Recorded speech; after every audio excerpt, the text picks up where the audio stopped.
default and have to restructure their debts, but that has to be considered as an absolute emergency and absolutely an exception.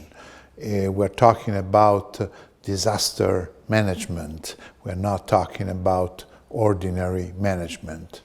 And restructuring is not a solution to the problem of the debt. Restructuring may be a hard and painful necessity. Member states of the Eurozone will issue bonds with a new collective action clause, which is called single limb aggregation tax, meaning that instead of requiring, as it is today, a vote for each single issue of the bonds, all the bonds which would be subject to restructuring, hypothetically, would be voted by the creditors in a single step.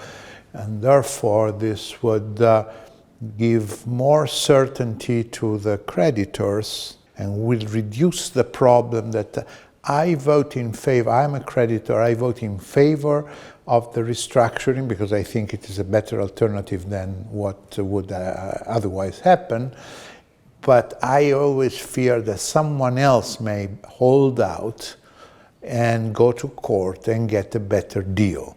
Of course, there are complex legal issues. Parliaments, I think, will be involved in this change. So we will see what happens, but in principle, the decision in Europe has already been taken.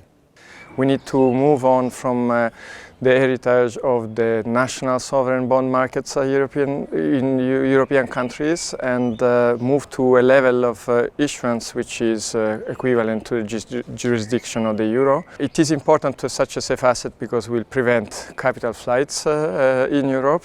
It will help the conduct of monetary policy, and it will support the completion of the banking union, capital market union, and importantly also will support the role of the euro on international markets, which is now becoming an important objective. So yes, it is important, and we need to find a way to move there without disrupting the current funding of national government.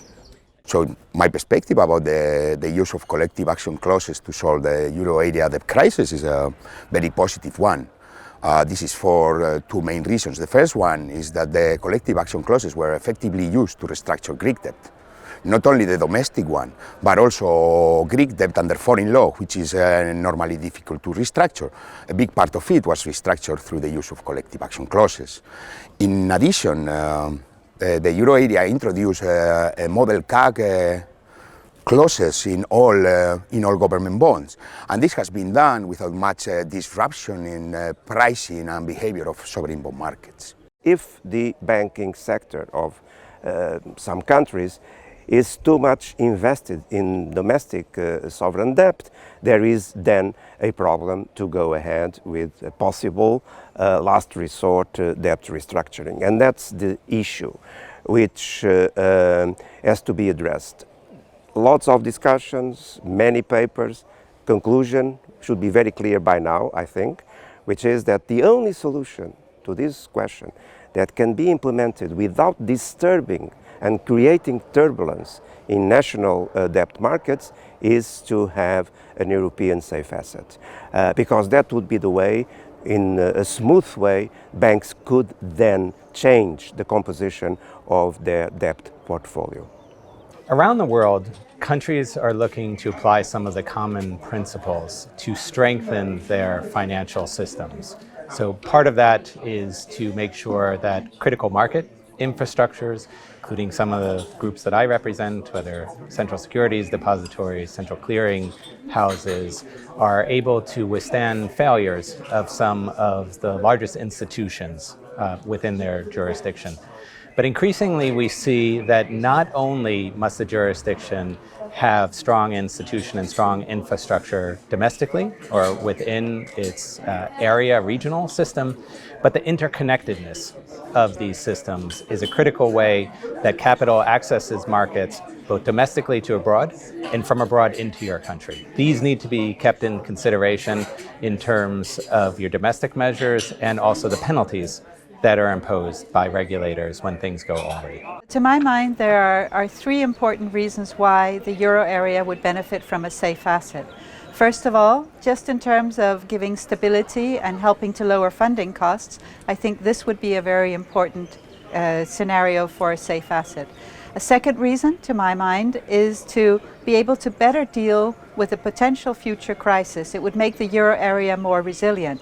And thirdly, in terms of looking at some of the euro area's future ambitions, developing an international role for the euro, building a capital markets union, I think once again a safe asset is one of the key pillars. So stability today, tackling the crisis and future opportunities.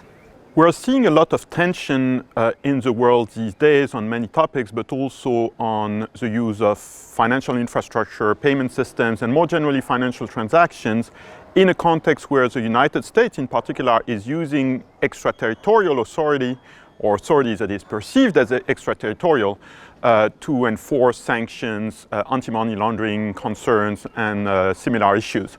Now, this is a threat to the global integration of the financial system. Assumptions that most people do these days is that the system will somehow muddle through, but this is not sure. Maybe the escalation of these tensions will lead to severe crisis, and in that case, we or the global actors will need to envisage something new, which would be an architecture that would enforce consistency on a supranational and not just national power-based basis.